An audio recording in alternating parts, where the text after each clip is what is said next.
Saterdagoggend hierdie tyd gesels ons met Dr. Felicity Schoombie van die Authentic You Health and Lifestyle Enhancement Centrum. Môre dokter.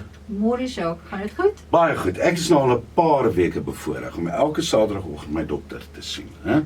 Nie elke ou kan dit sien. So vroeg in die oggend. So vroeg in die môre. Hy kom in spesiaal vir my. Ek wil graag hoor, as ons praat van die Authentic You, die regte jy, as ek na die naam kyk, gesondheid en lewenstyl bevordering, enhancement sentrum. Presies wat is dit wat julle doen daar? Ons help mense om by hulle ware self uit te kom. Jy het binne in jou al die antwoorde wat jy wil hê, lê binne in jou. Maar baie keer het 'n mens baie moeilik om by daardie antwoorde uit te kom. As gevolg van maskers wat ons oor die jare opsit, of wat deur ons voorgeslagte aan ons deurgegee word, kom ons hier met 'n bril op ons neus wat vir ons 'n verdraaide prentjie gee. Van wie is ons, wat is ons en wat kan ons hanteer? En ons wil mense help om hulle ware self te ontdek en die lewe voluit te geniet. Want om gesond te wees volgens die Wêreldgesondheidsorganisasie beteken nie net dat jy siektevry gaan wees nie. Dit beteken ook jy gaan jou volle potensiaal bereik, wat dit ook al vir jou mag beteken. So die Authentic You, die regte, egte jy. Ja. Ons het voorheen gesels oor emosie, oor gevoel, oor gewoontes. Maar nou sê die dokter vir baie pasiënte, jy moet ophou rook, of jy moet jou suiker sny, en mense doen nie hierdie lewenstyl aanpassing nie. En ek hou baie keer emosioneel vas aan sekere gewoontes, maar eintlik maak ek myself siek en seer daardeur. Wat is die rol van emosie en watter emosies sou dan genees as ek te bang is oor hierdie toksiese, onproduktiewe emosies waaraan ek vashou? Die goed waar mense aan vashou is goed wat hulle dink hulle help om hulle lewe beter te lewe. Byvoorbeeld mense wat baie angstig is, sal 'n gewoonte dalk van rook of alkohol gebruik aanleer, sodat hulle die lewe beter kan hanteer. Ongelukkig is daai verslawing se negatiewe kant. Hy help jou aan die een kant, maar hy byt jou in die hak aan die ander kant ook. En voordat jy jou kan kry, is jy verslaaf aan die middel of die gewoonte, en dan is dit baie moeilik om dit prys te gee. En dan is daar ook sosiale norme wat vir jou sê, jy weet, jy is soos jy is, jy gaan nie verander nie, of dit is miskien jou eie gedagtes wat vir jou daar vaspen.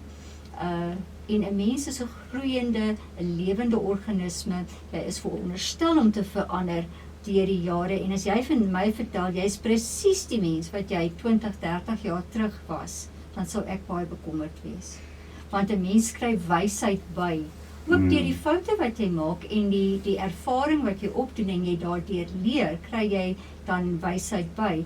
En as jy nie wysheid bekom het in die 20 jaar nie, dan is jy eintlik te jonk vir jou liggaam. Met ander woorde, jy mag 'n 40-jarige persoon wees in jou liggaam, maar in jou hoër self is jy dalk miskien 20. En dan gaan jy sien, gaan jy ontoepaslike dinge doen vir 'n 40-jarige persoon. Want daar's 'n gedeelte van jou wat eintlik nog baie jonk en onontwikkeld is. So sekere, hoe kan ek dit noem, onproduktiewe emosie, onproduktiewe konsepte wat ek oor myself hou in my kop, kan nadelig wees vir my gesondheid. Ek sal net graag na die musiek wil hoor, as daar sekere emosies is wat onproduktief is, watter emosie kan bydra produktief tot my gesondheid en my welstand, as ek dit so kan noem. Ek gesels met Dr. Felicity Schoombie. Ek kan net vir jou sê, ek kan nou kontak by Pretoria 012 333 4381, en hulle het ook 'n tweede nommer, ons gaan dit aan die einde van die gesprek weer gee, 012 335 0788. Ek gesels met Dr. Felicity Schoombie van die Authentic You Health and Lifestyle Enhancement Centrum. Ons het gepraat oor emosies of konsepte wat my vashou en my gesondheid terughou, of my net seker kan maak as ons kyk na die psigosomatiese reaksies, maar watter instellings binne in myself, emosie, gevoel, denke, wat genees? Kom ek wil net eers teruggaan. Nee. Ek het net nou gehoor voordat ons 'n breek gevat het, is dat jy sê sommige emosies is nie produktief nie. Ons het nodig om al die emosies te ervaar. Want dit sê vir ons iets. En al wat 'n gevoel vir ons sê, is dat daar's inligting wat ek moet evalueer, wat van of buitekant af kom, of van binnekant af kom, hoe ek dink oor die saak. Nee, en ek moet dit herevalueer. En dan moet ek besluit, wat gaan ek maak daarmee, wat pas met wie ek werklik is as mens. En dis waar die probleem kom, Jacques. Enige iets wat ek in die lewe hanteer, wat nie pas met my ware identiteit nie, nee, gaan vir my angstig maak. So, kom ek gee 'n voorbeeld, as ek in my wese 'n eerlike mens is, nee, en ek doen goed wat oneerlik is, dan gaan ek baie meer angstig word in my menswees. En dit gaan deurspoel na my verhoudings toe, na my werk toe, na my interaksie met sommer enige iemand. Okay? En met myself. En met myself. En die verhouding met myself is een van die belangrikste verhoudings wat ek kan hê. Want ek kan nie 'n slegte verhouding met myself hê en dan glo ek kan goeie verhoudings met ander mense hê nie. Want dan het ek niks om eintlik te gee nie. 'n Verhouding beteken dat ek kom met iets na die tafel. Dis 'n uitruil. Nee, twee mense wat uitruil. So ek moet 'n goeie verhouding met myself hê. Dan om te kom na die gedeelte toe wat jy sê, is daar 'n emosie, 'n gevoel. Ek verkies om oor 'n gevoel te praat wat voordelig is. Nou, die een wat ek hier wil noem is liefde. Maar liefde is nie emosie nie. Liefde is 'n werkwoord. Liefde is 'n instelling. It's an attitude, nee? Dis hoe ek dink oor 'n situasie. En liefde is die enigste gevoel wat geskep word, wat dan vir 'n mens genesing bied. Daar is geen ander emosie wat daarby kom nie. En liefde is nie net die liefde van mens teenoor mens nie. Dit het ook te maak met om net iemand sagkens te hanteer en om iemand te ondersteun en om daar te wees vir iemand. Jy weet, as ons praat van liefde, dan sien mense rooi hartjies en al kiepietoe wat so deur hardloop en pyltjies stuur. Dit is nie wat ons daarby bedoel nie. Daar's verskillende vorms van liefde. En hier praat ons spesifiek van die agape liefde. Dis die onvoorwaardelike liefde. Dis die liefde wat ek het vir jou as mens, omdat ek en jy in elk geval een is in die sin van ons is al twee mense. En ons het al twee, ons kom van dieselfde basis af. En hier trek ek dit deur dan na my identiteit toe, waar ons kyk na in jou spirituele komponent, soos wat ek in die vorige program van gepraat het, nie, wat deel vorm van jou hoër self.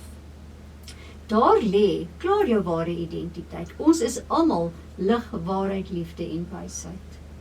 Ons is almal dit. En as ons dit nie is nie, dan maak ons onsself baie angstig. Nou die persoon wat dinge doen, wat dit nie onderskraag nie, soos byvoorbeeld die persoon wat moord pleeg en wat nou in Seemaks gevangenis sit, al wat daar gebeur het, daai persoon het vergeet dat hulle lig, waarheid, liefde en wysheid is. Want dit wat jy nie weet nie, kan jy nie gebruik nie. As jy nie weet jy het 'n sekere talent nie, gaan jy nooit in 'n sekere rigting spesialiseer nie, want dit is aan jou onbekend, totdat dit bekend word aan jou. En daai elemente van lig, waarheid, liefde en wysheid het ons almal. Ons is almal dit, maar nie almal van ons gebruik dit nie. Dit vra 'n bewussyn en 'n teenwoordigheid om daai elemente te gebruik. So wanneer ons praat van lewenstylverandering, dan het ons nodig om te weet, dit moet 'n bewuslike keuse wees wat mense maak. Hoekom wil ek daai lewenstylverandering doen? Wat is my doel agter dit? En as mense nie lief is vir hulle self nie compassionate is, 'n Engelse woord, omgee vir hulle self nie, dan vind hulle dit baie moeilik om die regte keuses te maak. En maak hulle keuses wat eintlik dan stelselmatig die liggaam afbreek en in die siekteproses. Maar nou weet ons, as jy nie 'n liggaam het nie, dan kan die siel nie geakkommodeer word nie. Die een kan nie sonder die ander een in hierdie realiteit bestaan nie. So 'n mens het nodig om te gaan kyk van die hoër self af, kan jy die liggaam siek maak, En dan van die liggaam se kant af, as hy gekontamineer word, kan dan disintegreer en nie plek maak vir die siel nie. Dit is my so lekker om jou te gesels, Dr. Felicity Schoombie van die Authentic You Health and Lifestyle Enhancement Centrum. U kan met hulle kontak maak op die Pretoria kode 012 333 4381 012 333 4381 of alternatiewe nommer 012 335 0788. Dr. Schoombie, ek dink ons moet in die toekoms, want as ons van liefde praat, dan dink ek moet ons in die toekoms praat ook oor die produktiewe en positiewe gevolge van geloof ook en hoop, dat dit deel is van instellings wat ons in ons gesondheid kan vestig, né? Ja. Want jy gaan vir my nou na Frankl toe, na Viktor Frankl, dis vir my lekker.